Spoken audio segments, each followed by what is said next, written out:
Shalom. Sebelum kita mulai ibadah, saya mau bacain petunjuk ibadah dulu ya. Yang pertama, mohon berpakaian yang sopan. Yang kedua, persiapkan diri, hati, dan pikiran dalam persekutuan. Yang ketiga, persiapkan Alkitab, alat tulis sebagai catatan pribadi, dan peralatan penunjang. Yang keempat, saat instrumen musik dilanturkan, mohon rekan-rekan dapat mute mikrofon pada device masing-masing. Yang kelima, mohon agar bersikap selayaknya orang bersekutu dalam ibadah. Yang keenam, nanti diingatkan sesudah ibadah selesai, jangan leave dulu ya, soalnya ada mau sesi foto bareng.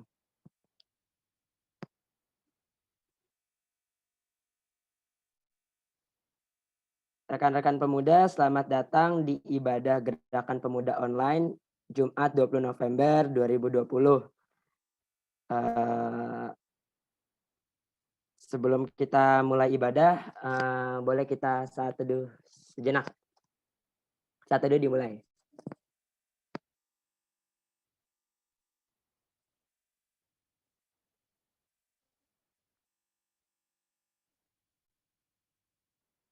Saat teduhnya selesai.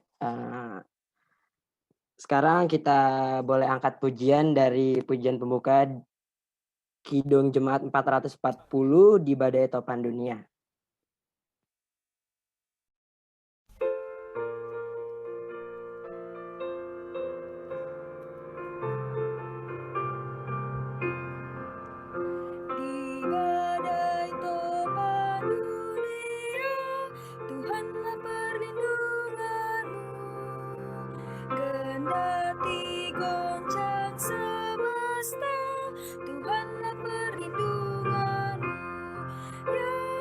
Yesus kena mati di dunia, di dunia, di dunia.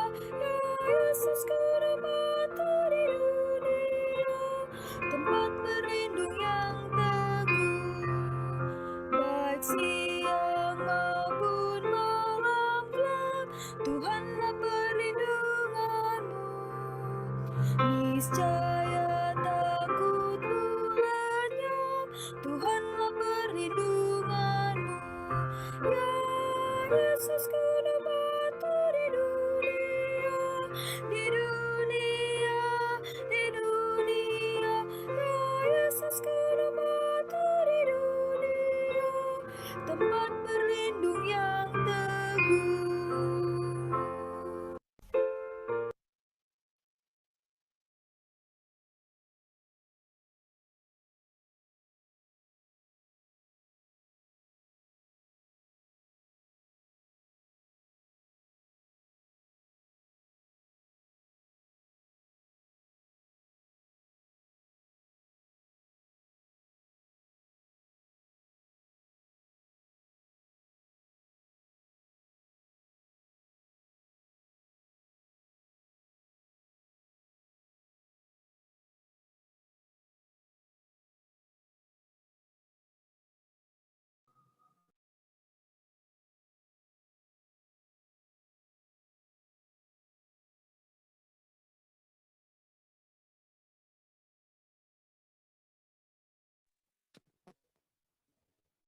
Satu di dalam doa. Bapa yang berada di dalam kerajaan surga, terima kasih ya Bapak untuk penyertaan-Mu di dalam pada saat ini ya Bapak. Juga karena Engkau boleh mengumpulkan kami di gerakan ibadah online pada saat ini ya Bapak. Biarlah Bapak, ibadah kami boleh untuk kemuliaan nama-Mu saja. Biarlah juga kami yang bertugas boleh bertugas dengan baik sesuai dengan kehendak-Mu. Ya Bapak, kiranya Engkau boleh hadir dalam ibadah kami pada saat ini. Ya Bapak, hanya dalam nama anak-Mu Tuhan Yesus Kristus, haleluya, amin.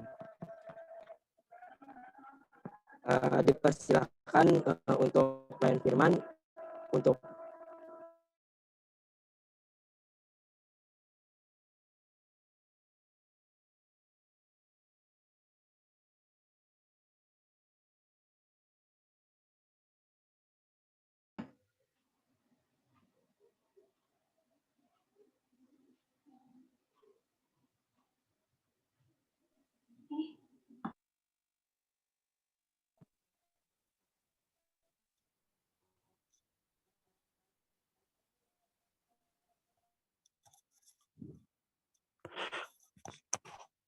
Oke, baik rekan-rekan pemuda.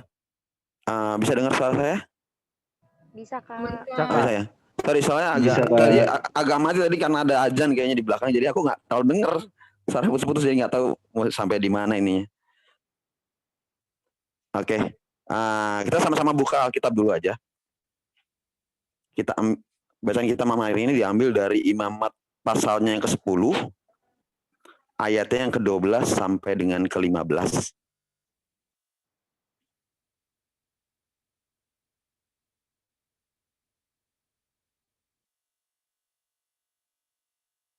Imamat pasal yang ke-10, ayatnya yang ke-12 sampai dengan yang ke-13.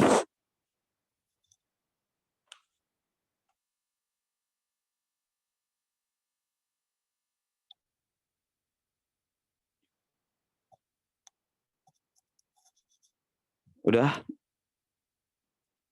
ketemu ayatnya? Udah, Kak. Oke ya. Oke, sebelum kita mulai baca firman Tuhan, mari kita berdoa mohon pimpinan Roh Kudus. Kita berdoa. Tuhan Allah Bapa di surga, Tuhan yang kami sembah dan sapa di dalam nama anak-Mu Yesus Kristus. Bapa, terima kasih Tuhan atas penyerahan Tuhan bagi kami sepanjang hari ini Tuhan. Pagi, siang, sore, hingga malam hari Tuhan, Engkau masih memberikan kami kesempatan Tuhan untuk bersama-sama berkumpul Tuhan, untuk memuji dan memuliakan nama Tuhan di ibadah mudah pada malam hari ini Bapa.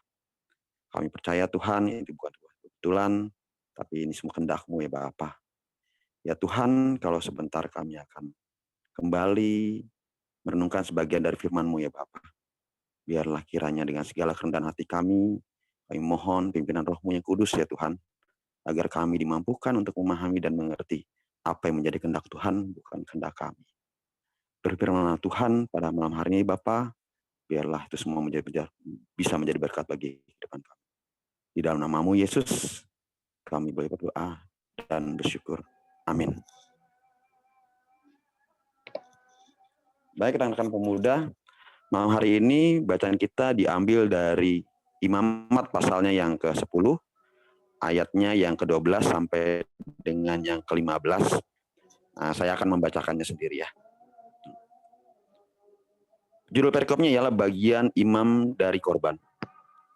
Kemudian berkatalah Musa kepada Harun dan kepada Eleazar dan Itamar, anak-anak Harun yang tinggal itu. Ambillah korban sajian yang tinggal dari segala korban api-apian Tuhan, dan makanlah itu sebagai roti yang tidak beragi di samping mezbah. Karena itulah bagian maha kudus. Haruslah kamu memakannya di suatu tempat yang kudus. Karena itulah ketetapan bagimu dan anak-anakmu dari segala korban api-apian Tuhan. Sebab demikianlah diperintahkan kepadaku. Dada persembahan unjukan dan paha persembahan khusus itu haruslah kamu makan di suatu tempat yang tahir. Engkau ini serta anak-anakmu laki-laki dan perempuan, karena semuanya diberikan sebagai ketetapan bagimu dan anak-anakmu dari segala korban keselamatan orang Israel. Paha persembahan khusus dan dada persembahan unjukan itu haruslah dibawa mereka ke tempat segala korban api-apian yang dari lemak itu, supaya dipersembahkan sebagai persembahan unjukan di hadapan Tuhan. Itulah suatu ketetapan untuk selamanya bagimu serta bagi anak-anakmu, seperti diperintahkan Tuhan. Demikian pembacaan Alkitab. Haleluya.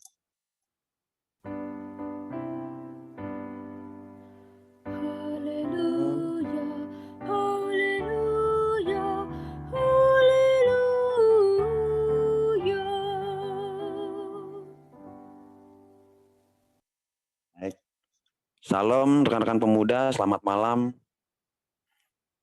Oke, malam hari ini kita sama-sama membaca bagian dari Alkitab, yaitu dari kitab Imamat yang pasal yang ke-10 ayat yang ke-12 sampai dengan yang ke-15. Untuk mengawalinya, Kak Dona boleh diperlihatkan slide-nya.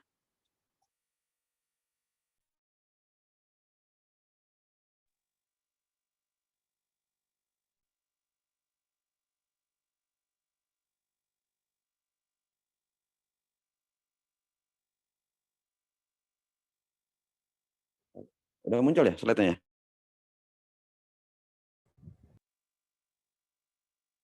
Belum Kak, mungkin lagi loading. Oh, oke. Soalnya aku belum muncul, aku takutnya di kalian udah muncul, ya aku belum muncul, kalian tinggal Iya. nunggu.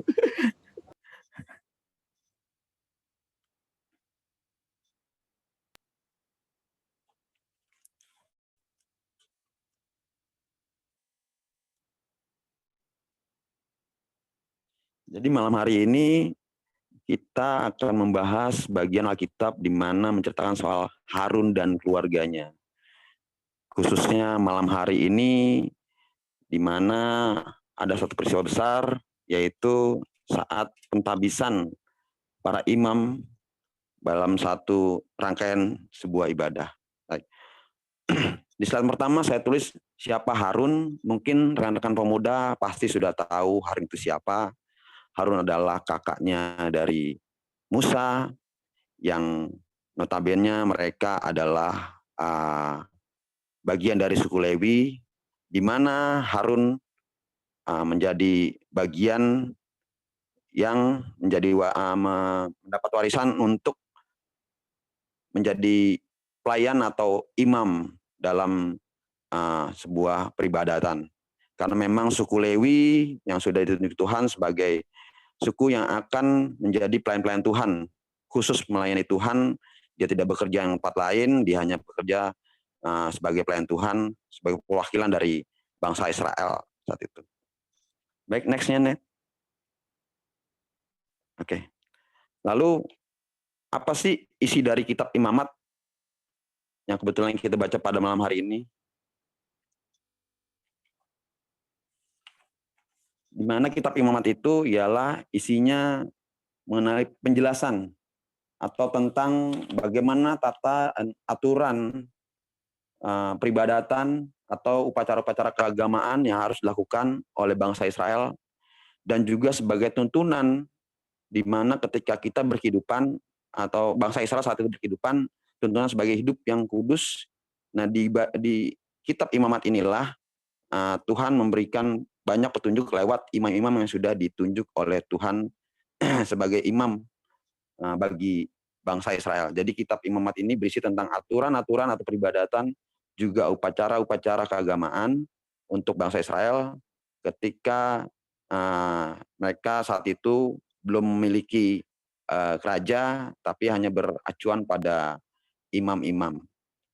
Dan di situ juga kitab Imamat ini menjelaskan bagaimana tuntunan hidup bangsa Israel seharusnya untuk hidup kudus di mata Tuhan. Oke, lanjut ya.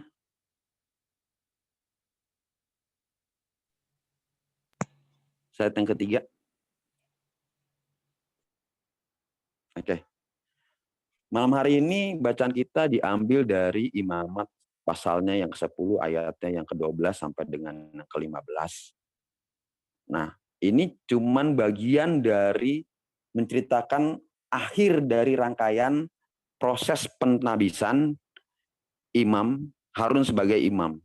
Jadi kalau bicara Imamat khususnya di pasal yang ke-10 ini, itu di bagian yang kita baca itu adalah bagian akhir atau proses akhir, di mana adalah proses peribadatan, pentabisan para imam-imam untuk bangsa Israel pada saat itu. Jadi peristiwa Imamat di pasal 10 ini menjelaskan bahwa gambarannya itu saat itu bangsa Israel berkumpul bersama dengan imam-imam melakukan peribadatan dalam rangka penabisan bagi imam-imam. Dan di situ salah satunya karena memang konteksnya kita bicara soal Harun, di mana Harun beserta anak-anaknya yang akan menjadi imam pada saat itu, menjadi salah satu bagian dari orang yang menjadi imam pada saat itu. Jadi suasananya itu bisa saya gambarin bahwa dalam seluruh bangsa Israel sedang mengadakan sebuah peribadatan penabisan imam yang diikuti oleh semuanya bangsa Israel dan juga imam-imam yang mengikuti peribadatan tersebut. Jadi dalam kondisi yang terbuka, semuanya mengikuti ibadah, seperti kita ibadah minggu, semua menyaksikan dan mengikuti ibadah tersebut dengan hikmat. Lalu next, dan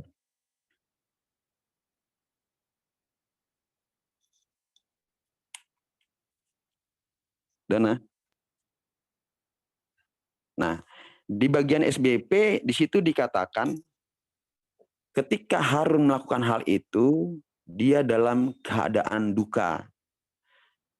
Ketika Harun mau ditabiskan menjadi imam pada saat itu, kondisi Harun dalam keadaan duka. Sedangkan bacaan yang kita baca pada malam hari ini, di situ tidak menjelaskan sama sekali apa yang sedang dialami Harun pada saat itu, bagaimana situasi psikis Harun ketika dia akan ditabiskan sebagai imam pada saat itu. Jadi begini, konteksnya itu mulai dari pasal ke-9 sampai dengan pasal yang ke-10 itu, ialah yang tadi saya bilang, situasinya itu ketika semua bangsa Israel saat itu sedang melakukan peribadatan yang di dalamnya adalah penabisan bagi para imam. Salah satu bagian orang-orang yang akan ditabiskan itu ialah Harun beserta anak-anaknya. Nah, di situ mengatakan Harun masih dalam keadaan duka. Teman-teman bisa buka di pasalnya yang ke-10. Di perikop tersebut dikatakan kematian Nadab dan Abihu. Nah, seperti mungkin teman-teman ketahui bahwa Nadab ataupun Abihu itu ialah anak-anak sulungnya dari Harun. Jadi mereka dua itu salah satu imam-imam yang akan juga menjadi bagian yang ditabiskan pada saat itu. Apa yang terjadi ketika dalam kondisi sebuah peribadatan yang dalam rangka mungkin kalau saat sekarang kita biasa bilang menyebutkan peneguhan kali ya, bentuknya peneguhan begitu. Cuman pada saat itu pentabisan lah, pentabisan para imam itu dilakukan. Jadi dalam kondisi situasinya semua masyarakat Israel berkumpul untuk mengikuti ibadah peribadatan tersebut, mengikuti proses tersebut, berikut juga dengan imam sampai di pasalnya yang ke-9 dan ayat yang ke-24 di mana ayat yang ke-23 dengan ke-24, masuklah Musa dan Harun ke dalam kemah pertemuan. Setelah keluar, mereka memberkati bangsa ini, lalu tampaklah kemuliaan Tuhan kepada segenap bangsa itu. Dan keluarlah api dari hadapan Tuhan, lalu menghanguskan korban bakaran dan segala lemak di atas mezbah. Tak kalah seluruh bangsa itu melihatnya, bersorak-soraklah mereka, lalu sujud menyembah. Jadi dalam proses peribadahan tersebut sampai pada titik di mana proses persembahan syukur itu dilakukan. Nah, pada zaman itu, pada zaman perjanjian lama atau ya pada saat itu ya peristiwanya itu kondisinya Tuhan berkata langsung melalui kepada umatnya. Jadi berbeda dengan masa sekarang yang kita melewat dengan pimpinan Kudus, tapi pada masa itu Tuhan mengatakan langsung kepadanya yang melalui perantara nabi, yaitu ya saat itu nabinya adalah Nabi Musa.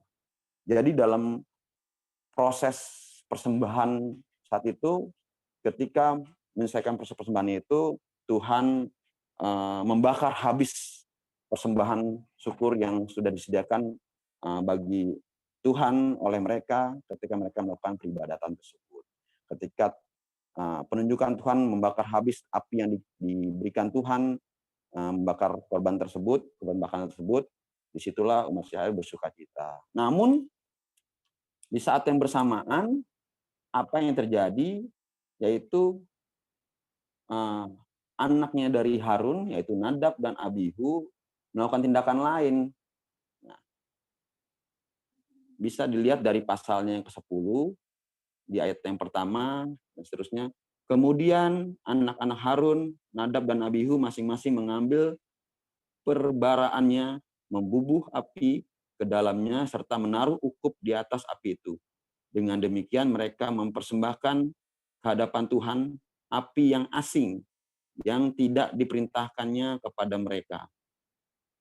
Maka keluarlah api dari hadapan Tuhan, lalu menghanguskan keduanya, sehingga mati di hadapan Tuhan. Jadi, dalam peristiwa persembahan syukur, anak-anak dari Harun ini melakukan pembakaran itu sendiri, menggunakan perapian mereka sendiri, dengan obor mungkin saat itu yang mungkin suasananya mungkin perapiannya mungkin ada obor ya. Jadi mereka melakukan pembakaran itu sendiri. Sedangkan pada masa itu ketika masa perjanjian lama itu itu yang namanya ketetapan atau peribadatan itu sangat sakral sekali, karena memang umat Tuhan beribadah langsung kepada Tuhan yang langsung berhadapan dengan Tuhan dalam bentuk lain. Nah, ketika hal itu terjadi, Tuhan murka.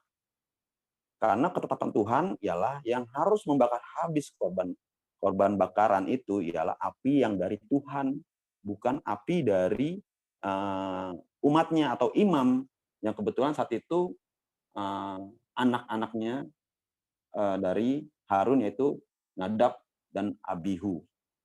Jadi di sini yang mau dikatakan, dalam kondisi sebuah peribadatan yang sangat besar, di mana di dalamnya ada penabisan imam untuk bangsa Israel pada saat itu, yaitu Harun dan keluarganya, itu terjadi sebuah peristiwa atau tragedi di mana Tuhan menghanguskan anak-anaknya Harun, calon imam, dengan kondisi pakaian yang lengkap, membakar habis anak-anaknya Harun karena kelancangan dari anak-anaknya melakukan sebuah ritual sendiri tanpa mengikuti apa yang diperintahkan Tuhan. Jadi jelas di sini mengapa alasannya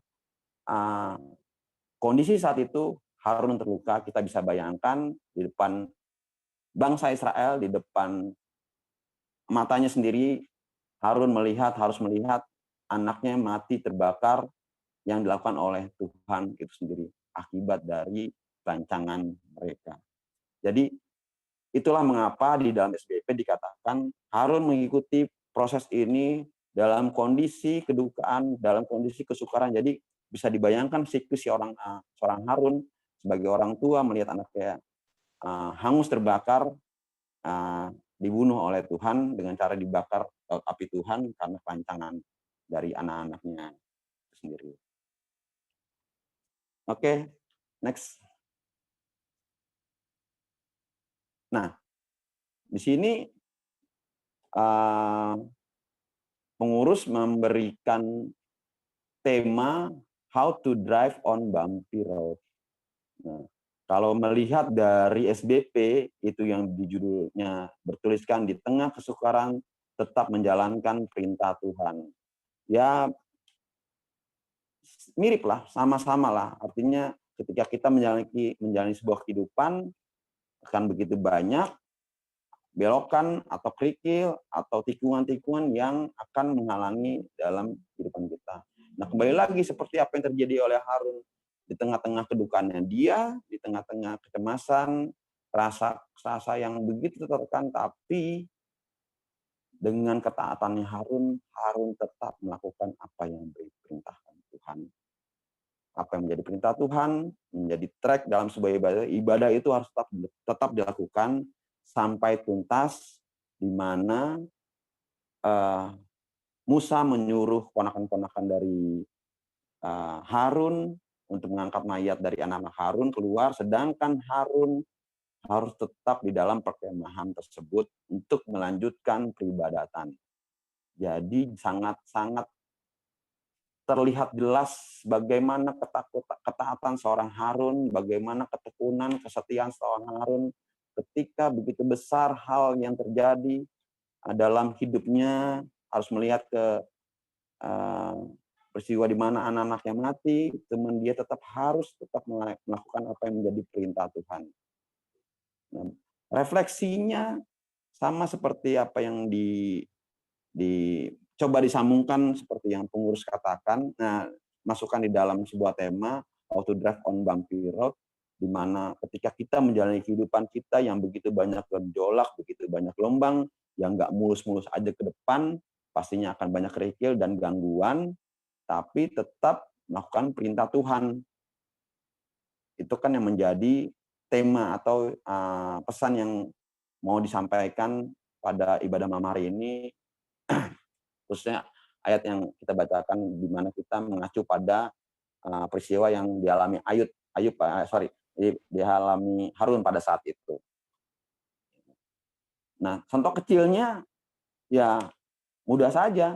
Salah satunya misalkan malam hari ini kita bisa sama-sama ada di tempat ini, walaupun kita berbeda tempat, ada yang di rumah dan sebagainya, lewat jaringan online, kita masih mau masih ada kerinduan untuk bisa bersama-sama beribadah, walaupun dengan begitu banyak pilihan di luar, pilihan mungkin suatu kesenangan, suatu yang mengasihkan atau yang bikin seru, yang kita bisa meninggalkan Tuhan, tapi kita tetap mau hadir dalam sebuah ibadah, dalam sebuah persekutuan karena kerinduan kita, karena tanggung jawab iman kita ketika kita memang menjadi pilihan-pilihan Tuhan. Jadi memang penokohan Harun atau apa yang kita baca pada malam hari ini, bagaimana ketaatan Harun, kita coba refleksikan bagaimana kondisi kita dengan segala macam kendala juga yang kita hadapi. Mungkin kita juga nggak sebal Harun ya ketika kita mengalami kondisi yang duka, cuman bisa dibayangkan lah Tuhan membunuh anaknya, tapi Harun harus mengikuti perintah Tuhan.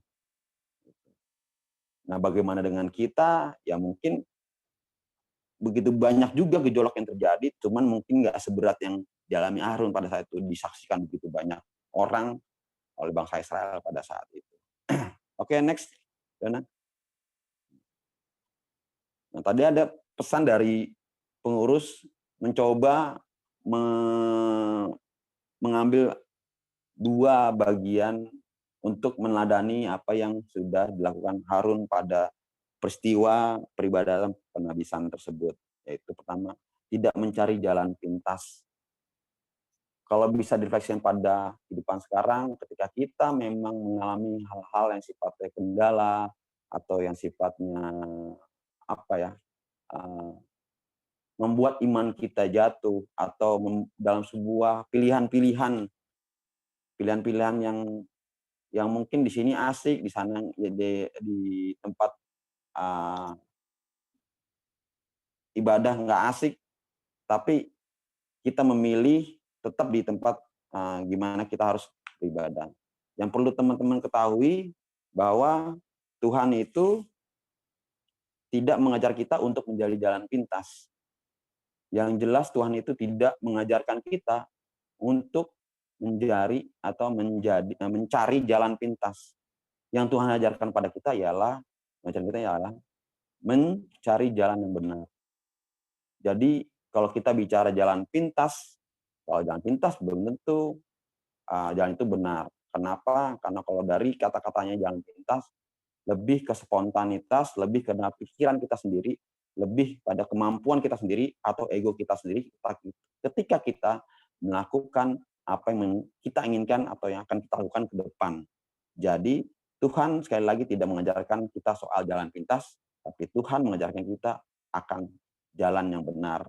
Walaupun dengan proses-proses yang akan terjadi dalam kehidupan kita, baik tadi seperti kerikil-kerikil atau kesukaran-kesukaran atau apapun itu, tapi biarlah proses itu menjadi bagian menguatkan atau menjadi pengalaman bagi kita ketika kita nanti akan menemui peristiwa-peristiwa yang mungkin sama dengan pengalaman yang kita punya, kita boleh berjalan terus tetap berpegang pada perintah Tuhan. Lalu yang kedua, yaitu setia di dalam perintahnya. Nah, kalau kita bicara setia, kalau kita mengacu tadi dari bacaan kita atau dari figur Harun pada saat itu, jelas kesetiaannya, di mana dengan kondisi seperti itu, dalam kondisi jatuh dan kedukaan seperti itu, dia tetap setia melakukan apa yang menjadi perintah Tuhan. Dia tetap di tempat, tidak keluar dari kemah tersebut, tetap melanjutkan peribadatan tersebut tanpa bisa membawa anak-anaknya yang mati itu keluar, dia tetap tempat. Karena itu yang terjadi ketika peristiwa kebakaran anaknya dibakar itu, pas si Harun yang mau keluar, lalu Musa berkata kepada Harun dan kepada Eleazar dan Itamar dan Eleazar itu ialah ponakan-ponakan sepupu Harun, anak Harun. Janganlah kamu bergabung dan janganlah kamu berduka cita supaya jangan kamu mati dan jangan Tuhan memurkai segala umat ini.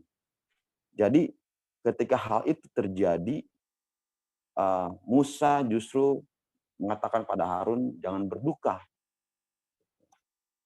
Bagaimana kesetiaan Harun pada saat itu mengikuti perintah Musa yang dari Tuhan diberikan lewat Musa lalu diberitahukan kepada Harun.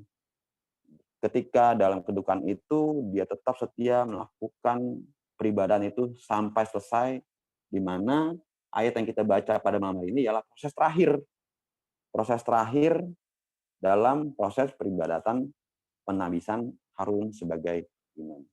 Jadi kalau kita mau mencontoh dari Harun, ya luar biasa ya apa yang sudah Harun lakukan akan kesetiaan Harun gitu.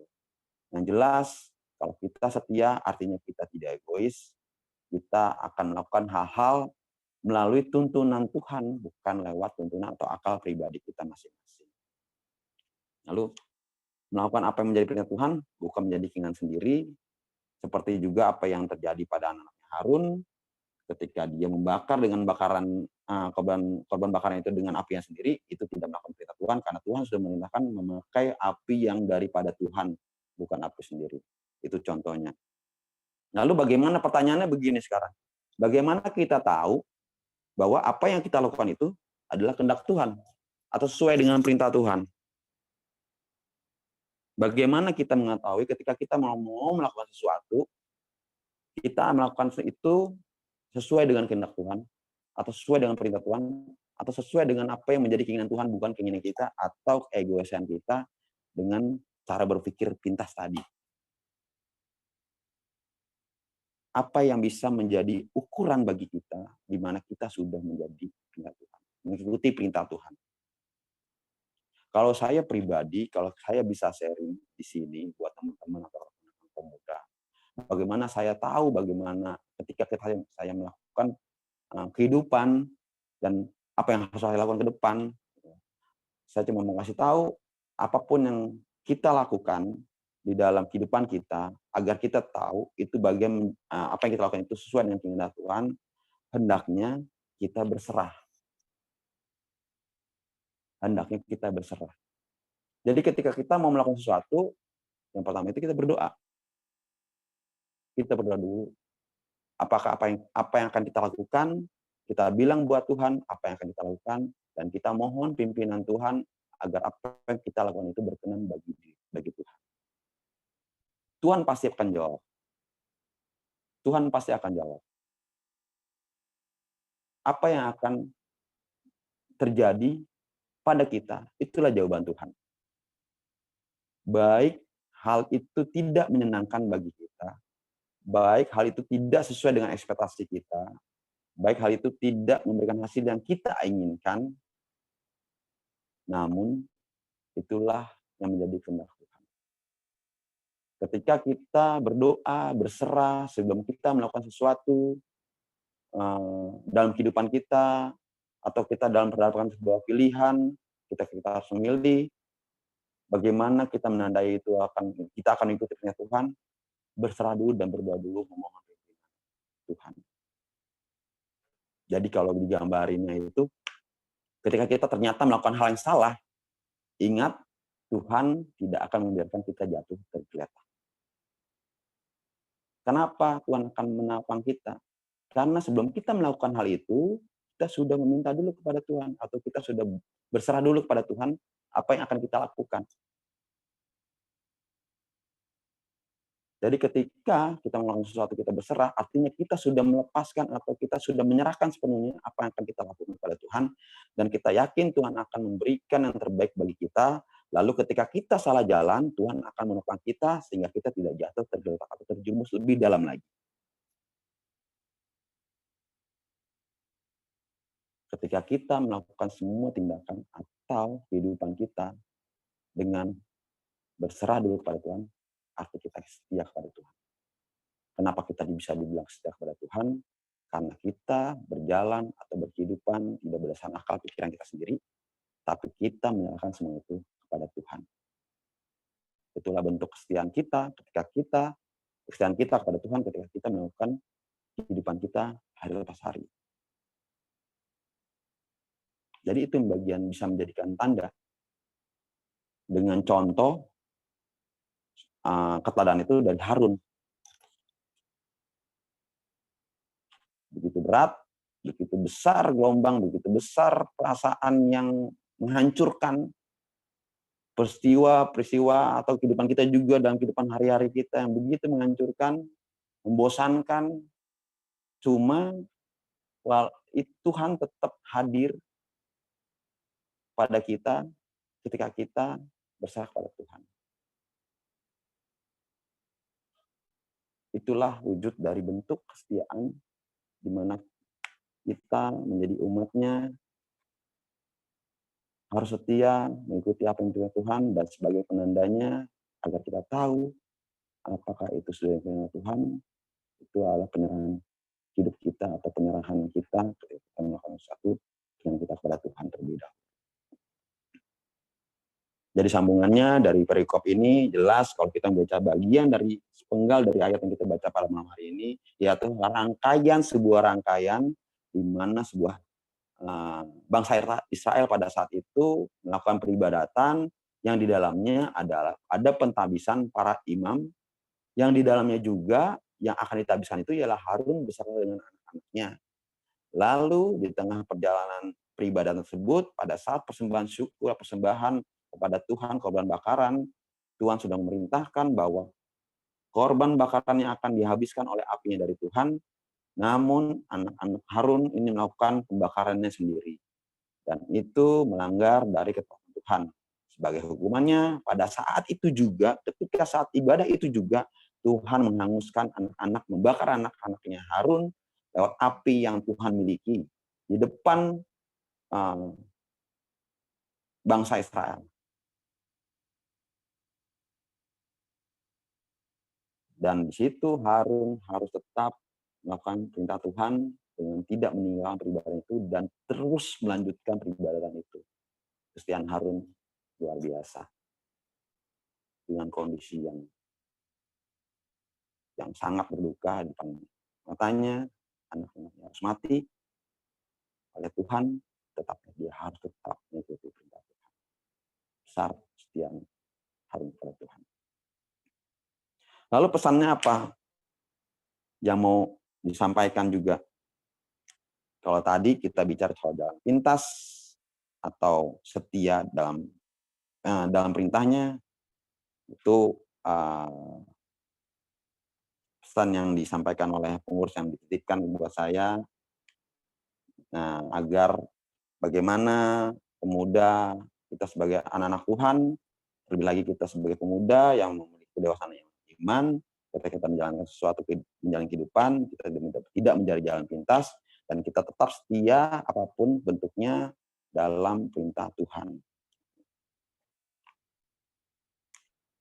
Pesannya ialah tetaplah setia, melayani atau bersekutu kepada Tuhan, ya minimal ibadah. Karena ketika jam ibadah pun akan banyak pilihan di luar tadi, seperti yang saya bilang tadi, akan banyak pilihan, tapi kesetiaan kita, hal yang kecil mengikuti ibadah itu, ialah bentuk kesetiaan di mana kita mengikuti perintah Tuhan atau keinginan Tuhan, bukan keinginan kita. Kita perlu tahu ibadahnya cuma durasi sepenggal aja, di situ kita bisa putuskan apa yang mau kita ambil. Jadi pertama ialah tetaplah setia, melayani dan bersekutu kepada Tuhan. Lalu tidak egois. Tidak egois. Kenapa tidak egois? Itu tadi, egois contohnya seperti anak-anaknya Nadab dan Abihu.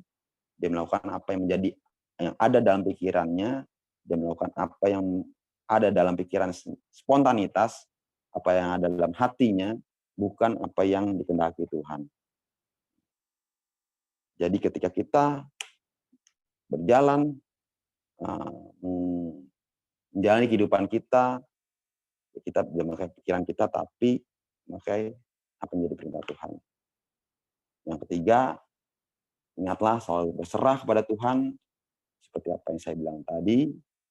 Yang mau disampaikan ialah kesetiaan kita bisa dibentukkan dalam bentuk penyerahan hidup kita ketika kita melakukan perjalanan kehidupan kita lewat berserah atau meminta dulu kepada Tuhan ketika kita melakukan sesuatu agar Tuhan menuntun kita mendapatkan yang terbaik di mata Tuhan bukan terbaik di mata kita, dan ketika kita salah melangkah, itu Tuhan tidak membiarkan kita jatuh tergeletak.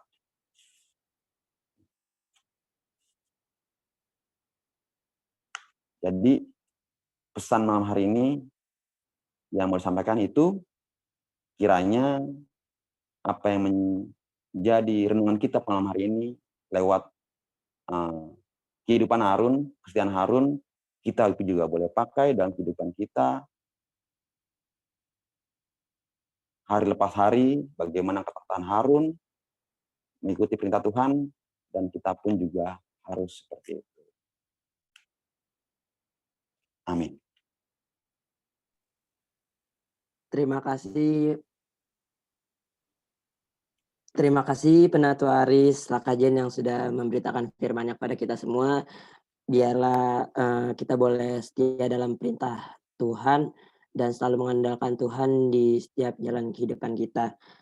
Kita akan masuk di dalam doa syafaat. Bagi teman yang sudah yang bertugas, dipersilakan. Baik, terima kasih Kak Toton. Teman-teman, marilah sekarang kita menaikkan doa syafaat kita. Mari berdoa. Bapak yang baik, terima kasih buat persekutuan malam hari ini yang Tuhan Yesus boleh anugerahkan kepada kami. Terima kasih kepada pemberitaan firman mengenai teladan kami, yaitu Harun ya Tuhan, di mana melalui kesetiaannya walaupun dalam kesukaran ia boleh tetap melayani-Mu, kiranya boleh menjadi teladan buat kehidupan kami. Berkati kami ya Tuhan, supaya kiranya kami boleh melihat pengalaman Harun ini dan mengaplikasikannya juga dalam kehidupan kami sehari-hari.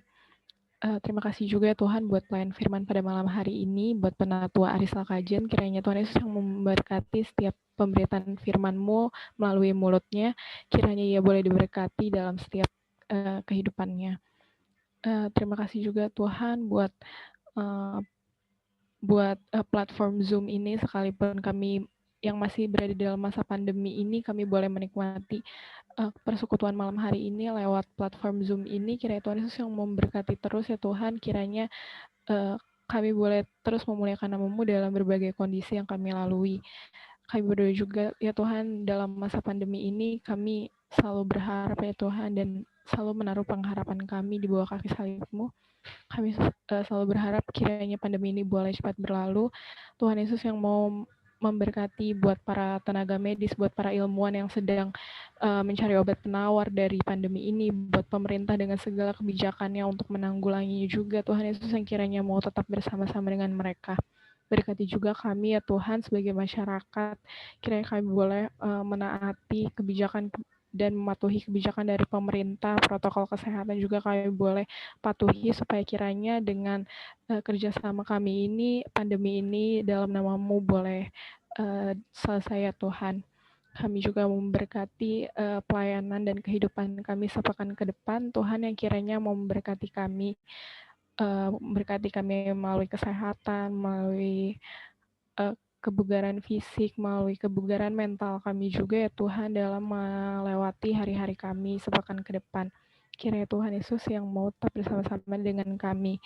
Berkati setiap pekerjaan, berkati setiap studi, berkati setiap pergumulan yang dimiliki oleh teman-teman AGP ya Tuhan.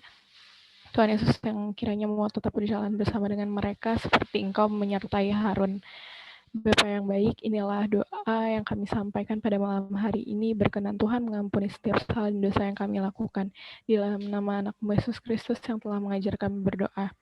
Bapa kami yang di surga, dikuduskanlah nama-Mu, datanglah kerajaan-Mu, jadilah kehendak-Mu di bumi seperti surga. Berilah kami pada hari ini makanan kami yang secukupnya, dan ampunilah kami akan kesalahan kami, seperti kami juga mengampuni yang bersalah kepada kami. Dan janganlah membawa kami ke dalam pencobaan, tapi lepaskanlah kami dari yang jahat.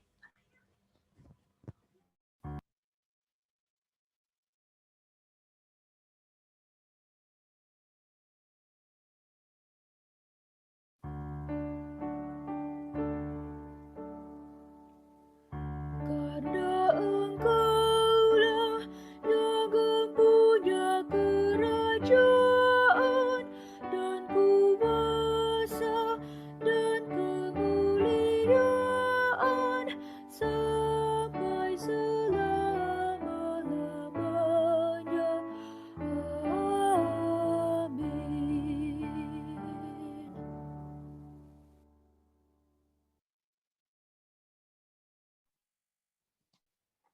Tiba saatnya kita masuk di dalam persembahan. Untuk teman yang bertugas dipersilakan. Oke teman-teman, kita akan masuk di dalam persembahan. Untuk teman-teman bisa langsung aja di-scan QRIS-nya melalui aplikasi GoPay, OVO, Dana, Link Aja, BCA, atau ShopeePay. Untuk lagu persembahan kita akan bernyanyi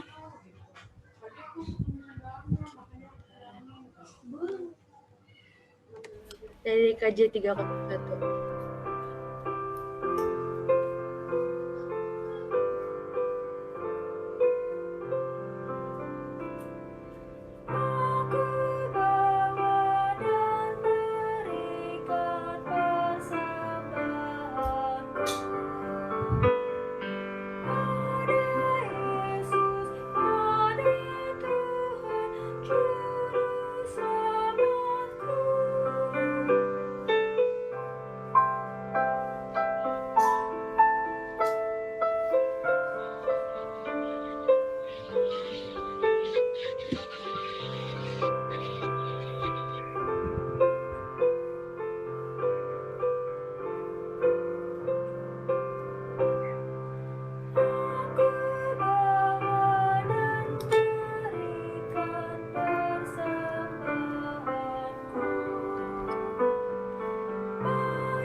Oke teman-teman, mari kita bersatu dalam doa. Tuhan yang baik, terima kasih Tuhan, Engkau telah memberkati kami sampai pada saat ini. Tuhan, kami telah memberikan sebagian dari berkat-Mu yang Kau sudah limpahkan kepada kami. Kiranya Tuhan memberkati persembahan kami ini agar berguna bagi orang-orang sekitar kami dan berguna untuk memperluas kerajaan-Mu. Terima kasih ya Tuhan Yesus yang baik. Haleluya. Amin. Oke, selamat malam teman-teman. Selamat malam. Malam. Selamat malam. Aku mau kasih tahu kabar-kabari pemuda untuk minggu ini. Yang pertama, terima kasih untuk Kakak Panatua Aris Lakajen yang sudah bersedia untuk menjadi pelayan firman pada ibadah minggu ini. Terima kasih Kak, Tuhan Yesus memberkati. Terima kasih juga Dona sudah bantu tadi slide-nya. Terima kasih. Dan terima kasih juga untuk rekan-rekan pemuda yang lainnya yang bersedia untuk bertugas pada minggu ini. Terima kasih Kak Toton, Kak Merel, terima kasih. Terus selamat ulang tahun juga bagi rekan-rekan pemuda yang berulang tahun pada minggu ini. Adakah yang berulang tahun minggu ini? Jeje. Ya, selamat ulang tahun, selamat bersyukur di umur yang baru. Oke, untuk ibadah minggu depan, akan ada yang spesial, akan ada Christmas Costume Day untuk minggu depan yang akan dilaksanakan sebagai perayaan ibadah tutup tahun. Nah, untuk teman-teman bisa pakai dress code yang paling kece nanti, karena untuk yang paling heboh, yang pakaiannya paling heboh bakal ada hadiah ya teman-teman. Jadi jangan lupa datang dan gunakan dress code yang paling meriah biar kalian dapat hadiah. Oke. Ini nggak hoax ya. Kostum apa dress code warna atau apa tuh? Pokoknya kayak kostum Christmas gitu Kak. Oh. Iya. Oke. Dan Henrik, sartepin Henrik. Oke, setelah ibadah ini juga teman-teman jangan langsung keluar ya. Nanti kita stay dulu di room untuk foto bersama. Oke, sekian kabar-kabari pemuda minggu ini. Kembali ke Kak Toton. Minggu depan aja. Minggu depan kita kenalan ya. Kita udah di penghujung ibadah kita. Kita akan nyanyi dari Kidung Jemaat 284 di Jalan Hidup yang Lebar Sempit.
Ya Kak Aris boleh open mic Kak.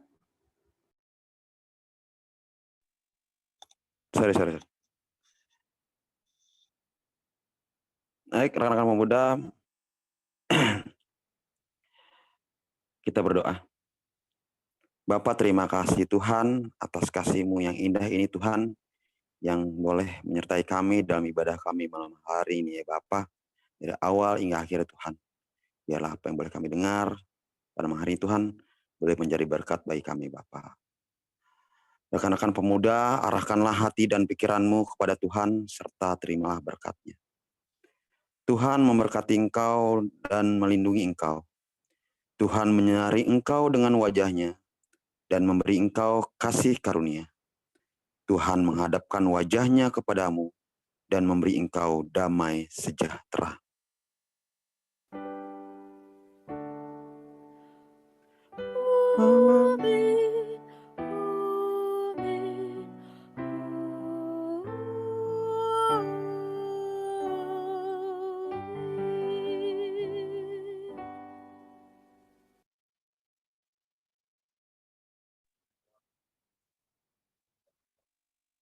Sebelum kita saat teduh, kita nyanyikan Mars Gerakan Pemuda.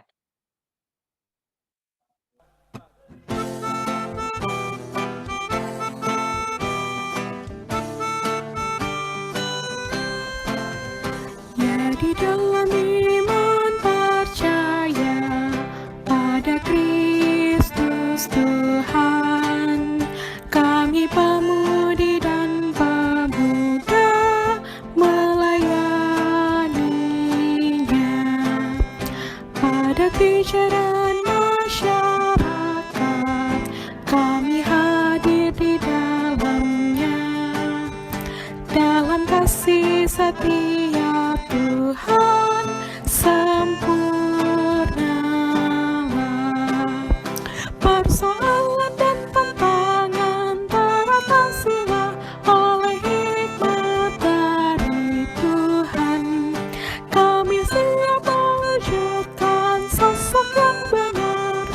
Itu beban serta tanggung jawab pemudi dan pemuda.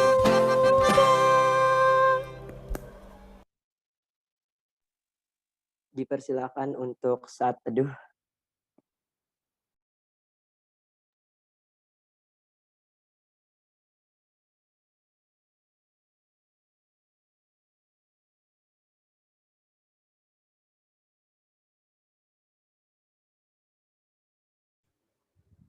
Selamat hari Jumat teman-teman.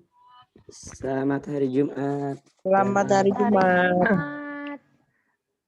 Selamat hari Jumat. Hari Jumat. Andre, Jacqueline, Jepta, jangan pada keluar dulu ya teman-teman ya. Selamat hari Jumat. Kita foto dulu. Oke.